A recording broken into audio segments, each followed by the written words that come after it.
এজন্য লোক দিয়ে যেভাবে পিটিয়েছে, ওই সময় মনে মনে হচ্ছিল যে এদেশে ৯৬% মুসলমান আর মাত্র ৪% ওরা। আর কিভাবে পিটতো, কোনো খুব বেশি বড় জিনিস না। পানি ছিল না, একদিন একটু হইচই হচ্ছিল, ওই বাইরে যেতে নিষেধ করেছে, উনি একটু গিয়েছে।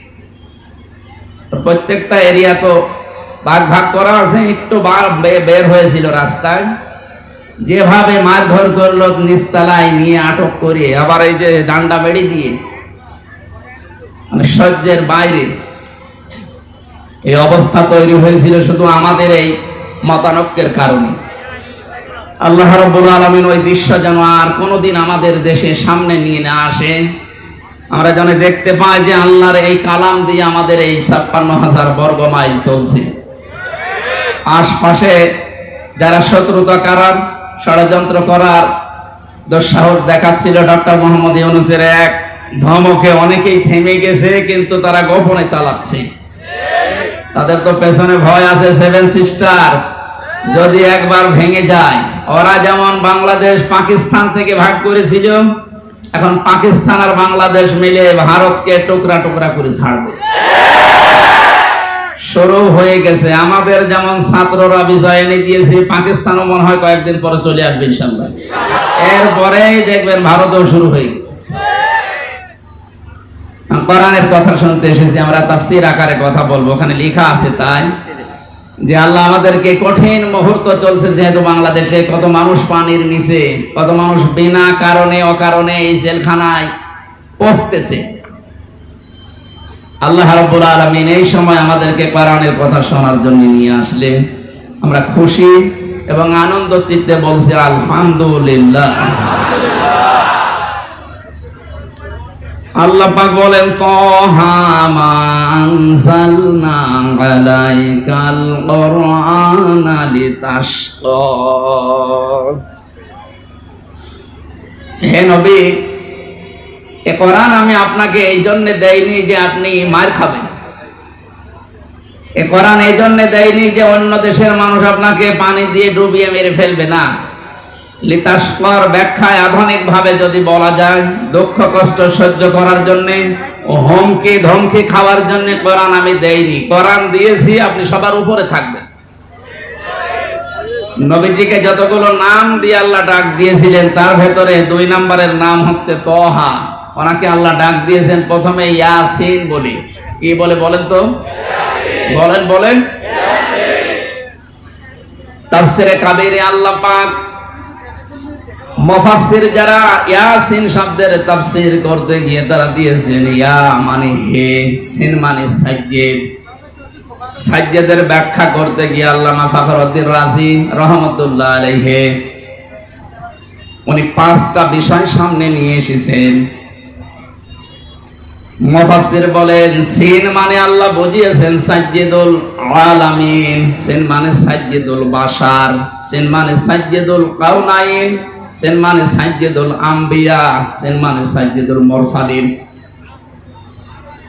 প্রতিটি শব্দের ব্যাখ্যা করতে গিয়ে আমরা দেখেছি, মুফাসসিরের কথা বলছি, মানে জানিয়েছেন সাজ্জিদুল আলামিন মানে শুধুমাত্র বাংলাদেশ না, শুধুমাত্র এই পৃথিবী না, এই 228টা রাষ্ট্র নিয়ে দুনিয়া গঠিত। এখন এর বাইরে যত জগৎ আল্লাহ বানিয়েছে, যত জায়গায় মানুষ যেতে পারে, যেমন চাঁদে যাচ্ছে, মঙ্গলে যাচ্ছে, যত জায়গায় যেতে পারে, ওখানেও যদি কেউ বসবাস করা আরম্ভ করে, সেখানেও তাকে মুহাম্মদ রাসূলুল্লাহকে নেতা মানা লাগবে। কারণ আল্লাহর ঘোষণা দেওয়া নেতা এ দুনিয়ায় একজনই, ইয়াসিন, হে নেতা। পৃথিবীর অন্য কাউকে আল্লাহ এ শব্দ দিয়ে ডাকেননি, হে নেতা না, শুধুমাত্র মুহাম্মদ রাসূলুল্লাহকে আল্লাহ ইন্ডিকেট করেছেন। এই সাজ্জিদুল আলামিন দিয়ে বোঝা যায় পৃথিবীর কোন জায়গা না, যে কোন গ্রহে যদি আপনি বাস করতে চান, তানাজ্জালুল আমরু বাইনাহুন্না, ওই সমস্ত জায়গায় আল্লাহর বিধিবিধান নাজিল হচ্ছে তাদের প্রয়োজনে। এই জন্য যদি মঙ্গলে যান, সেখানে যদি রাসূলুল্লাহকে নেতা মানা লাগে, তাহলে পৃথিবীর এমন কোন জায়গা আছে যেখানে বিশ্ব নবী বাদ দিয়ে অন্যের নেতৃত্ব মানা যায়? শুধুমাত্র বদ্ধ পাগল ছাড়া কোন মানুষ এই পৃথিবীর ময়দানে মোহাম্মদ রাসূলুল্লাহ বাদ দিয়ে অন্য কাউকে নেতৃত্বে আসনে বসাতে পারে না। এই শব্দটা বারবার উচ্চারণ করছি আমি খেলা করার জন্য না। গাজীপুরবাসী খুব খেয়াল করে শোনেন, এটা দুনিয়ার সাথে যদি সম্পর্কিত হতো আল্লাহর কসম আমি এই জায়গায় বলতাম না, এটা সম্পর্কিত আখিরাতের সাথে। আল্লাহ পাক জানিয়েছেন ময়দানে মহাশারে মানুষ যখন হাজির হবে ওই সময়ে মানুষকে আমি বিচারের কাঠগড়ায় দাঁড় করানোর জন্য 3টি স্টেপে সাজাবো। প্রথমেই মানুষকে ডাক দেওয়া হবে আল্লাহর সামনে দল দল করে। কোরআনে কারীম জানাচ্ছে অকুল্লুহুম আতিহি ইয়াউমাল কিয়ামাতি ফারদা। সূরা মারইয়ামের 95 নম্বর আয়াত। আল্লাহ পাক বলেন কিয়ামতে প্রতিটি মানুষকে আমি আল্লাহর সামনে দাঁড় করাবো স্রেফ একা একা। কয়জন করি? এদের স্বাধীন হয়ে গেল কয়েকদিন আগে, দ্বিতীয় স্বাধীনতা বলা হচ্ছে। এরপরে অনেক ভণ্ড এখনো বসে নেই এই কথাটাকে কোরআনের বিরুদ্ধে পুরা উল্টা সাজিয়ে মানুষকে এখনো ধোঁকা দিয়ে বোকা বানাচ্ছে। কোনো চিন্তা করবা না, চিন্তা নেইও, আমরা আছি, পার করে দেব। দুনিয়ার এই ছোট্ট জীবনে যদি অনেকে পার করতে গিয়ে ধরা খায়, কিয়ামতের ওই কঠিন ময়দানে আল্লাহ আপনাকে ডাকবে। কোন মানুষ আপনার সাথে প্রথম স্টেপে থাকবে না, স্রেফ আপনি একা সামনে দাঁড়াবেন আল্লাহর। একটু নিজের দিকে তাকিয়ে পেছনের জীবনের দিকে একটু হিসাব মিলান তো। সত্যি যদি আল্লাহ আপনাকে ডাক দিয়ে বলে পড় ইকরা কিতাবাকা কাফা বিনাফসিকা লিয়াউমা আলাইকা হাসিবা। সূরা বনী ইসরাঈলের 14 নম্বর আয়াতে আল্লাহ জানিয়েছেন এটা পড়, জান্নাতে যাবি না জাহান্নামে যাবি কারো জিজ্ঞাসা লাগবে না, তুই নিজেই যথেষ্ট। এখানে যত আসামি জেলখানায় আছে গাজীপুর কাশিমপুর সহ প্রত্যেকটি আসামিকে আদালতে তোলার সময় বিচারক কিন্তু জিজ্ঞাসা করে তার অপরাধ সম্পর্কে, যেটা করেছেন কিনা। বিশেষ করে 164 যখন নেয় ম্যাজিস্ট্রেট কিন্তু জিজ্ঞাসা করে যা যা বললেন আপনি এগুলো করেছেন কিনা। আল্লাহর বিচার ব্যবস্থা পুরা উল্টা। ইয়ারাফুল মুজরিমুনা বিসিমাহুম ফায়ুখাযু বিন নাওয়াসি ওয়াল আকদাম ফাবিআইয়ি আলা'i রাব্বিকুমা তুকাযযিবান। বলেন আল্লাহু আকবার। আল্লাহ পাক বলেন কিয়ামতের দিন আমি অপরাধীকে জিজ্ঞাসা করব না যে এটা করেছিস কিনা। কিয়ামতের দিন আমি তার শরীরের ভেতরে অপরাধগুলো ফুটিয়ে তুলব। এর তাফসীরে আমি 10 প্রকার আকৃতির কথা পেয়েছি। মানুষের চুল ধরবে অপমান করার জন্য, আর কদম মানে পা ধরবে। ফেরেশতারা এই দুইটা নিয়ে তাকে জাহান্নামে ফেলার জন্য রওনা দেবে। আল্লাহ পাক বলবেন দাঁড়া, সুম্মা ফি সিলসিলাতিন দারউহা সাবউনা দিরান ফাসলুকু। এর 70 হাত বা গজ বিশাল শিকল দিয়ে বাঁধ। এটা বাধা হবে এই কারণে যেন অপমানের মাত্রা আরো বেড়ে যায়।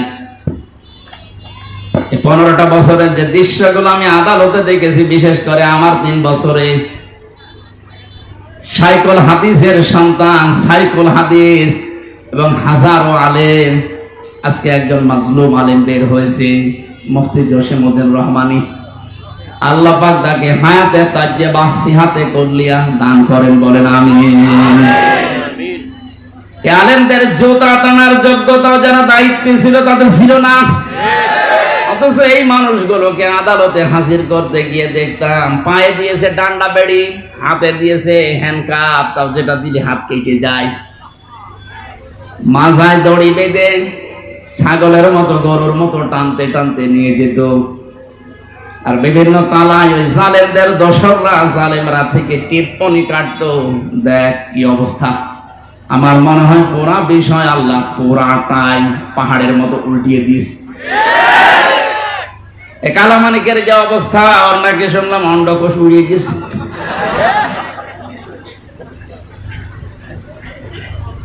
এ শয়তানটা বিশ্ব নন্দিত মুফাসসিরে কোরআন শহীদ আল্লামা দেলাওয়ার হোসেন সাইদি রহমতুল্লাহ আলাইহি তাকে ফাঁসি দেওয়ার জন্য যে গর্ববোধ করেছিল যে আমি তাকে ফাঁসি দিয়েছি,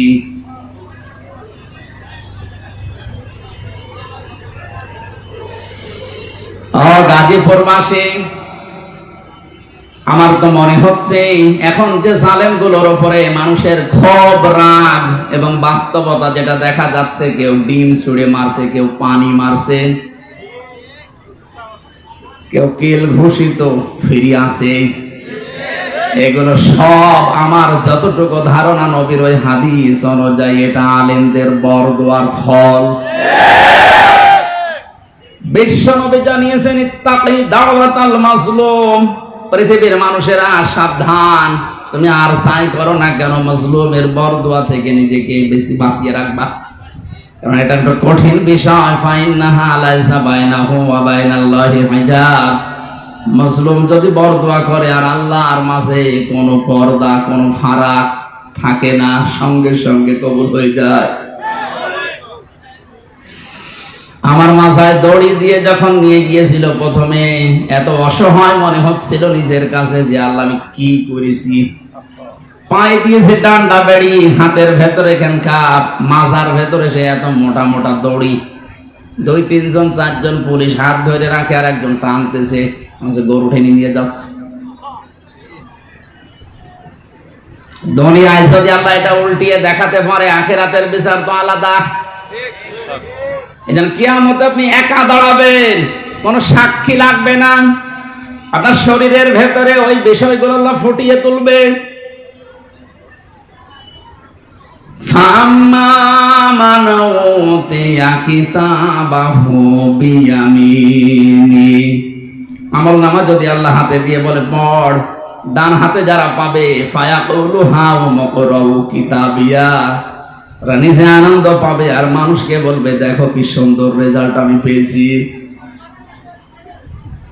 ও বাংলার মানুষেরা,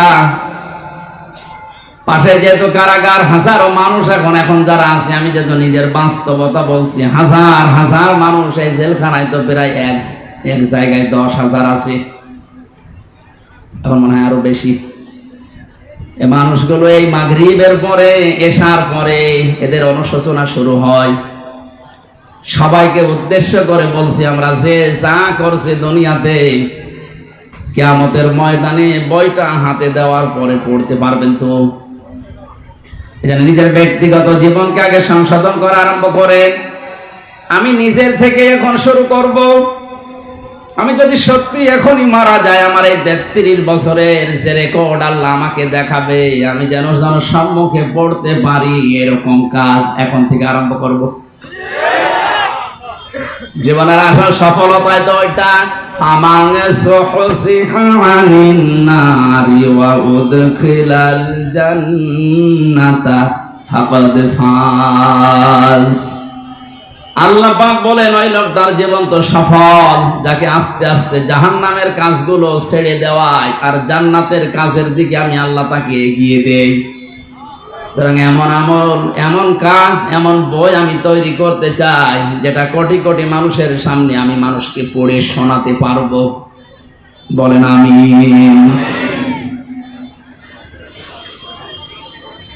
কিয়ামতে যেহেতু সর্বপ্রথম আল্লাহ বিচার ব্যবস্থায় আপনাকে আমাকে একা ডাকবে, স্রেফ কেউ থাকবে না। সূরা মরিয়মের 95 নম্বর আয়াত অনুযায়ী যদি এখনো কেউ ধোঁকায় পড়ে থাকেন যে না আমার বাবা আছে বাঁচাবে, এই আয়াত অনুযায়ী এটা পুরা মিথ্যা আশ্বাস। কথা বলে না কেন? কেউ থাকবে না পাশে, আপনি স্রেফ একা থাকবেন। বিচারের দ্বিতীয় স্টেপে আল্লাহ এবার ডাকবেন, ইয়াউমা নাদউ কুল্লা উনাসিম বিইমামিহিম। সূরা বানী ইসরাঈল 82 নম্বর আয়াতের 72 নম্বর আয়াতের প্রথম অংশে আছে, আল্লাহ বলেন কিয়ামতে এবার আর তোকে একা না, তোকে ডাক দেব আমার দরবারে তোর নেতার সাথে। কার সাথে? এটা যদি কেউ রাজনীতি মনে করেন আপনার কপালে আগুন লাগবে। আল্লাহ পাক বলেন কিয়ামতে আমি তোকে তোর নেতার সাথে ডাক দেব। ও গাজীপুরবাসী, নিজের মনকে প্রশ্ন করেন তো, আপনি যে নেতার আদর্শ মেনে চলেন, ওকে যেহেতু আল্লাহ আগে ডাকবে, এরপরে পেছনে আপনাকে, আপনার কি মনে হয় এখন আপনি যার পেছনে এখনো পর্যন্ত আছেন, ওই লোকটা যদি সামনে থাকে আল্লাহ কি মাফ করবে বলে মনে হয়? আপনি এখনই যদি বলেন না, আপনি তো ধরা খাবেন। ও বলছে ঠিক, ও ধরা খাবে, তাও ঠিক। ধরা যেন খাওয়া না লাগে, এই কারণে তো রাইফি সাহেব আয়োজন দিয়েছে, কোরআন দিয়ে শোনানোর জন্য লিখেছে তাফসীরুল কোরআন মাহফিল। আমি তো কোরআন দিয়েই বলছি, একটা কথাও বাইরের বলেছি। সুতরাং আহ্বান জানাচ্ছি, আমি বড় দরদ নিয়ে, মায়া নিয়ে, আমি দেখতে পাচ্ছি কোরআন আর হাদিসের চোখ লাগিয়ে যে আপনি ধরা খাবেন। এখনো পর্যন্ত অনেক জালেম, জালেমের দোসর এখনো স্ট্যাটাস দিয়ে যাচ্ছে। আমার মনে হয় যার মনের ভেতরে বিন্দু পরিমাণ একটু বিবেক, একটু অনুশোচনা কাজ করে, তার সামনে যদি শুধু আয়না ঘরটা ভেসে আসে, কোনদিনও জালেমের পক্ষে স্ট্যাটাস দেওয়ার কথা না। মর্মান্তিক বিষয় একটু ভাবেন শুধু। আমি মাঠের নিচে ছিলাম, কি অসহায় মনে হয় নিজেকে, তাও তো আমার একটু বড় জায়গা ছিলাম, কিন্তু ব্যারিস্টার আমান আজমি ভাই সহ যারা ছিলেন ওদের কবরের মতো জায়গায় রেখে দিত। এই জুলুমের সাথে যারা জড়িত, এখনো যদি বিশ্বাস না হয়, যারা দায়িত্বে আছে তাদেরকে বলবো, এই আয়না ঘরটা টুরিস্ট স্পেস হিসাবে রেখে দেন, মানুষ যেন, তামাম দুনিয়ার মানুষ বোঝে যে এই পৃথিবীতে একজন জালেম ছিল। এটা জুলুমের একেবারে সর্বোচ্চ পর্যায়। এটা বেঁচে থাকা মানুষও জানে না। আপনি যদি মেরে ফেলে সংবাদ দিয়ে দিতেন যে অমুককে মেরে ফেলেছে, তাহলে তার বউটা অন্য জায়গায় বিয়ে করতে পারত, তার ছেলে মেয়ে বসতো যে বাপ মারা গেছে। কি অবস্থা বলেন তো ব্যারিস্টার আরমানের? তার স্ত্রীকে আপনি কি জবাব দেবেন কিয়ামতে? আয়না ঘরের সাথে যারা জড়িত ছিলেন, যদি ব্যারিস্টার আরমানের বউ আপনাকে মাফ না করে, কোরআন হাতে নিয়ে বলছে আপনি চির জাহান্নামী, কেউ পারবে না। হ্যাঁ, আল্লাহ বলেন আল্লাহ পারবে না, কারণ আল্লাহ পাক ছেড়ে দিয়েছে ব্যারিস্টার আরমানের বড় উপরে। এটা হক্কুল ইবাদের ভেতরে 8টা বছর স্বামী থেকে আপনি তাকে আলাদা করে রেখেছেন, ও জানতোই না যে দুনিয়ায় আছে।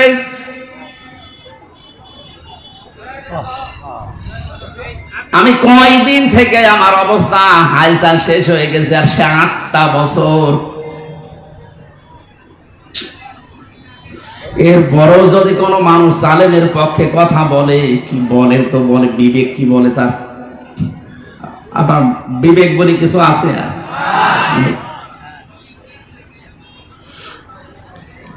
আর বাস্তব কথা বলছে, আপনি কিন্তু ধরা খাবেন, আমি দেখতে পাচ্ছি। এখনো আদর্শ ঠিক করেন। বহু মানুষকে দেখলাম কিচ্ছু হয়নি, এখন যেহেতু বাঁধ গিয়ে আসে, শুধু এইটা দিয়ে চললে কেমন দেখা যায়। চর্ম চোখে আল্লাহ তুমি আমাদেরকে অন্তত তাড়াতাড়ি দেখার তৌফিক দাও যে কোরআন দিয়ে দেশটা চলছে।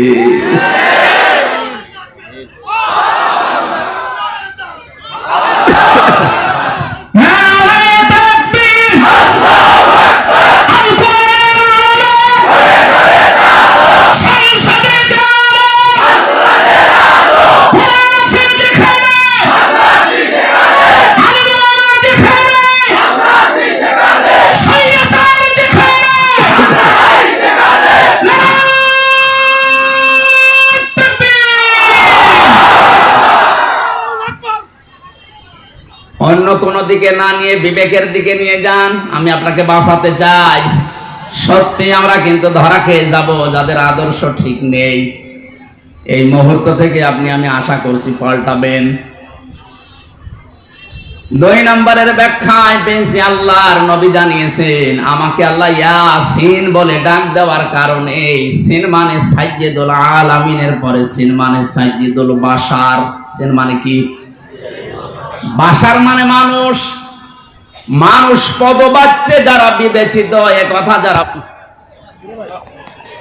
স্টার্ট হয়ে গেল।